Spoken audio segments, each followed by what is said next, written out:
Keduanya soal yang dibangkitkan tentang SST. Saya lihat ada beberapa mahasiswa dia mengeluh katanya kadar elektrik naik. Saya tak faham. Mungkin dia, betul saya tidak tahu. Dia ni mewakili, selalu saya sebagai pejuang mahasiswa dulu kita kata kita ini conscience of the majority.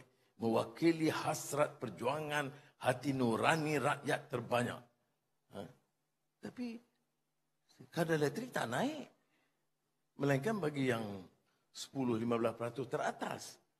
Apakah benar dia terkesan umpamanya kita universiti umpamanya mengenakan kadar elektrik bagi mahasiswa. Kalau benar, itu kita harus betulkan. Yang saya tahu, universiti dikecualikan, universiti awam dikecualikan.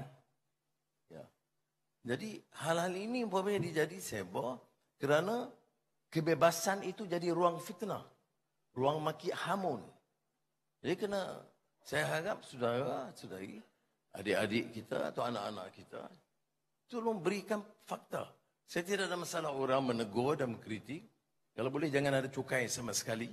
Lebih baik bayangkan satu negara yang tidak ada cukai sama sekali. Tak adalah sekolah pun. Tak adalah nak naik gaji penjawat awam. Cukai tak ada. Jadi cukai yang bagi kita, kalau boleh jangan bebankan rakyat banyak. Sebab itu kadar elektrik yang diputuskan oleh rakan-rakan menteri, oleh jemaah menteri, itu elak daripada membebankan.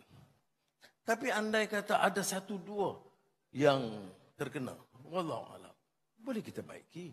Tapi untuk menyatakan kami menentang kenaikan elektrik, ini cukai-cukai bertambah, saya tak betul.